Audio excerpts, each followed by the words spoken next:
My first game late in 1967. The game was called paddle rackets. It wasn't called racquetball.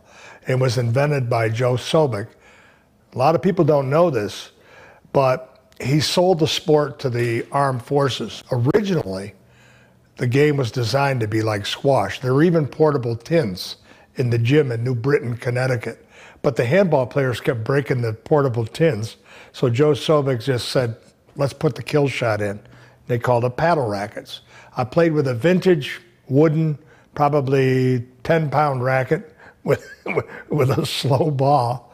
And I was in heaven the first moment I hit the ball. I fell in love with the game instantly. Well, it's evolved from a skill sport to an athletic sport. It used to be, racquetball was something like glorified horseshoes. It was skill. The ball was slow. You had to have a good ceiling ball. You had to have a good lob serve. You had to have great racket control. And the rackets were small and they were heavy. And then the ball got faster, the rackets got bigger, and the players had to become more athletic. I remember in the late 70s, I had to change my game. I was winning tournaments on skill, and all of a sudden lesser skilled players began beating me with the drive serve. So I had to develop, I had to get stronger, and I had to get faster, so I had to start training.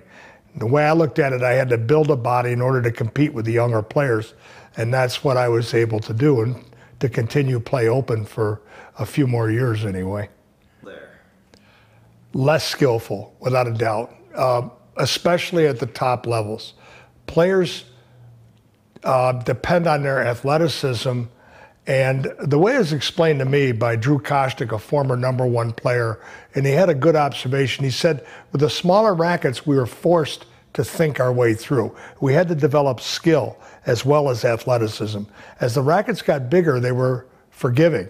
So you can get by just poking the ball without good mechanics.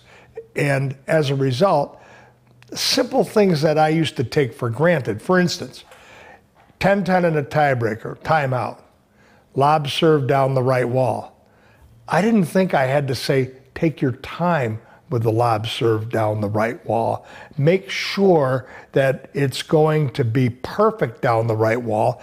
Take your time with it. Don't just put it in play. I didn't think I had to say that. These days, I have to cover all the bases. I can't assume the player will know that. And in the old days, and maybe it's because I worked with all of them so much in my gym constantly, and today they come to me from all over. But the key points, the pressure points, people aren't as prepared for. And I think that's because they win locally and just get used to winning and don't think about it when they get into the national or professional scene. I did that 28 years that I got paid, 29 if you count and actually I started teaching even before then in college to develop my craft and learn it as best I could. So I taught quite a few years in the classroom. That's a huge plus for me, I feel. Did you coach other sports while you were? Yeah, I coached football at all levels, varsity, JV, mostly 7th and 8th grade. I like the lower grades. You can make a bigger impact on the kids. Plus you're not getting scouted every week and you don't have as much pressure on you from parents and administrators for winning and losing. Oh, this is an easy one for me. I was a competing open player and a little kid walked in my classroom. He was a 6th grader and he said, I'm gonna kick your butt someday. You're not that good. And he's a 6th grader. And I said, well, how long have you played? He said, I've never played, but I know I can beat you. I want to learn the game. So I took him over to Jewish Community Center and we played like 5 games to 21. And I beat him 21-0 the first 3 games. Then the 4th game, he got maybe 2 points. And the 5th game, he got maybe 5 points. And I came home and I told my wife, that kid's going to be good.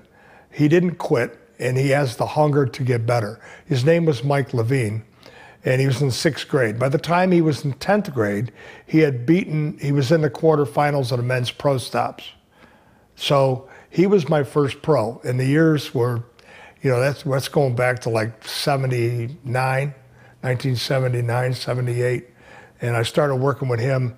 I took my first group to juniors in 1977, where I met, you know, the legends of the game at that time, Marty Hogan, Steve Surratt. So it's quite a way to start out. I started out at the top because I didn't want him to go to another coach. I wanted to learn the game as far as coaching.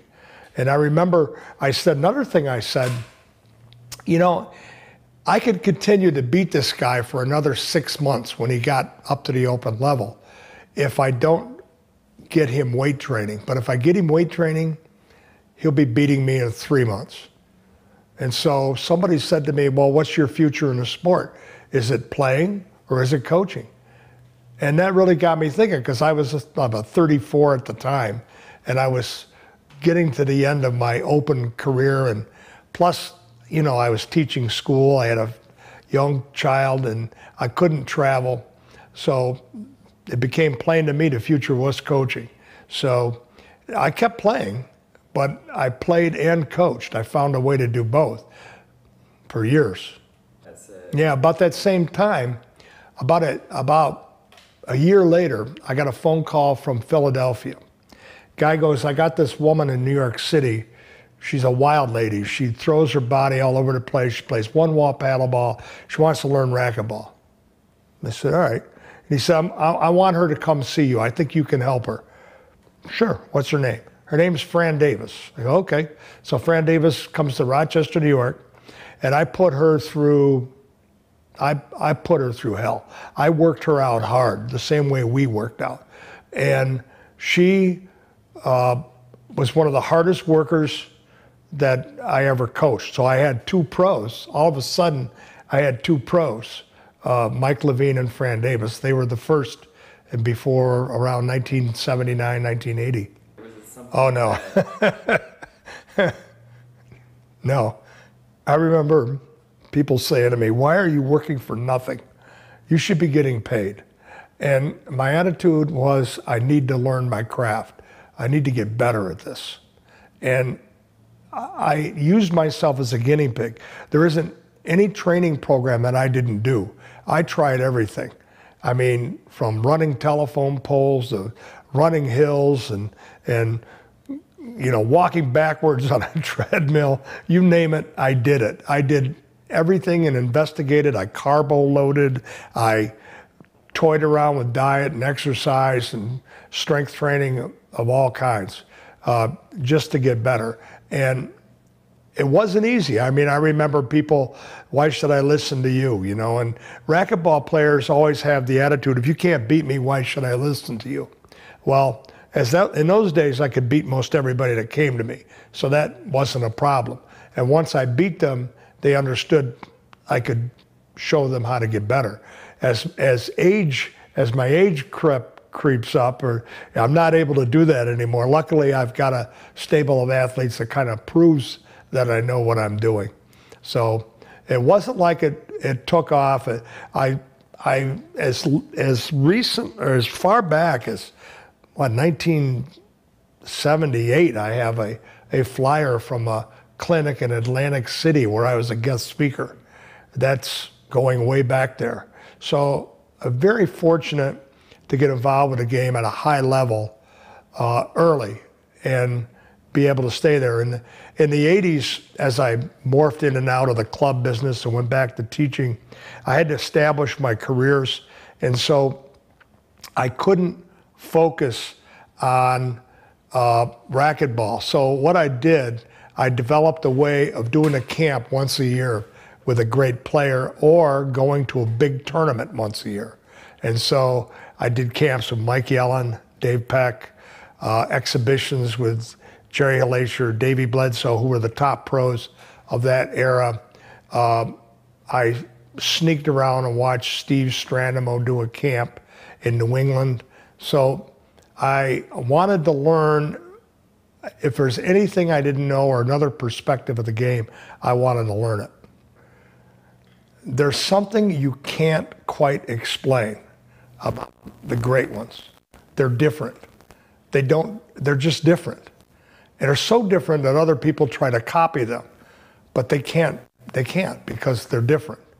And I go back to Brumfield in my time, Brumfield, and Hogan, and other great players like Jerry Hellacier. There's a name, people know of Hogan and Brumfield, but they don't talk about Hellacier. And Hellacier really had an impact on me because he was so clever with the serve and so clever with his game. He was a great athlete too. And he beat all of them in their prime, Hogan, all of them. And Dave Peck, who really influenced my career and really got me thinking about how to hit the ball and how to move. Much of it Dave taught me outright, but some of it I had to sneak around and watch him and Greg, his brother, train on court 9, and they didn't know I was watching. Because at the time I was coaching one of their competitors, and there was stuff that they kept from me, which I understood that, you know, and they knew that I know that or knew that. I don't blame them, but can't blame a guy for trying to find out. And I found out a lot of things, some things that took me 20 years to figure out. You know, like Greg and Dave always looked like they were hitting the ball on 1 foot off the back wall. They got back to center court so fast. And I didn't know how they did that. It took me years to figure that out. Brumfield one time said in an article, hitting a racquetball is like snapping a towel. Well, I couldn't figure out how that's like hitting a racquetball. That took me about 20 years to figure out. I mean, maybe it's because I'm denser than most people, but I did figure it out finally. So again, I go back to improving. I never want to be still. I want to keep improving and learning more as a coach. As you know, you've taken some, you know, you've worked with me. If you come work with me next March, it's going to be a different message than it was last March, and different than it was when we worked the elite camp. I'm always learning more and trying to share that with athletes. Well, if you just saw me, if you just walked in the club and saw me, well, it depends. I mean, sometimes, most of the time with professional athletes, I'm talking and suggesting. It's, you know, you play professional racquetball. That's your game. It's not my game. I'm a consultant. I'm not, it's different if you're a junior player. Junior player, I'm interested in you having a long career, not getting hurt, and having fun. So I'm going to be really strict with a junior player. With a professional player, most of them have enough fundamentals that it's tweaking, not ripping the game down and building it back up. And yelling at someone, if I was on a football field, I'd be yelling. I was very animated in football, but football is a different sport than racquetball. In football, you have to be an emotional machine in football. But in racquetball, if you don't control your emotions, you're in trouble in racquetball. So it's a far different thing. It's fine motor skill versus gross motor skill. So it's a lot of suggesting and a lot of teaching. As I was emotional as a player, I put everything I had into it. And when I coach athletes, I do the same thing. And when an athlete puts it all out there and believes in me and wins against not just adversity, tremendous odds, everything going against them, and they win.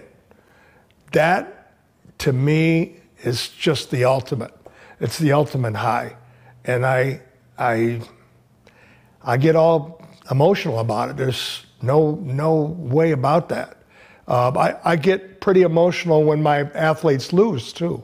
I had a doubles team this year in the junior nationals that were up in the tiebreaker and lost. And that tore my heart out.